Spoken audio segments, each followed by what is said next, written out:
Did you ever try to get rid of a feeling, only to find it growing stronger? It's a common thing. We often treat our emotions like guests we don't want to see. We hear the doorbell, but instead of answering, we hide in another room, hoping they'll just leave. But what's actually happening inside our brains and bodies when we do this? Let's imagine your mind is a backpack. Every time you feel sad or anxious or angry and you decide to just ignore it, it's like putting a small rock into that backpack. At first, you barely notice. You can still run, jump, and go about your day just fine. But over time, the backpack gets heavier and heavier with all those little rocks.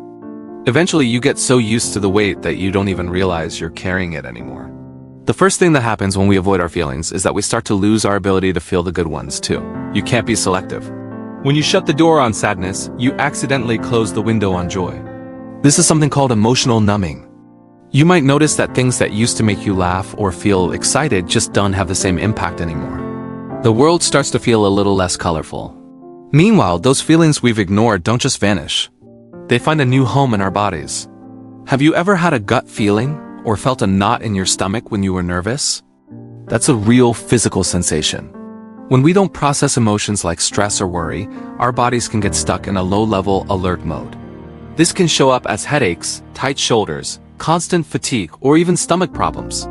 The mind might try to forget, but the body always keeps the score. Another big change happens in our relationships. When we avoid our own feelings, it becomes incredibly difficult to connect with other people on a deep level. It's like trying to have a meaningful conversation through a thick glass wall. People can often sense when we're holding back, even if they can't put their finger on why. We might also find ourselves snapping at friends or family over really small things. That's not because we're mad about the spilled milk. It's because that rock backpack has gotten too heavy. You're not reacting to the moment. You're reacting to 3 weeks of frustration you never dealt with. And here's the most surprising part. The more you try to push a feeling away, the louder it gets. There's a famous study where participants were told, "Whatever you do, don't think about a white bear." And what happened? They couldn't stop thinking about a white bear. It's the same with our emotions.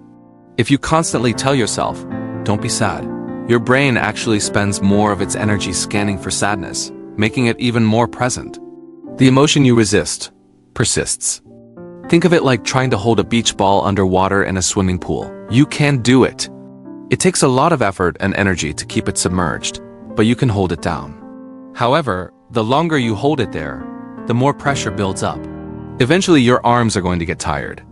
And when you finally let go, that ball doesn't just float to the surface. It shoots high into the air with incredible force. That explosion is what happens when we avoid our emotions for too long.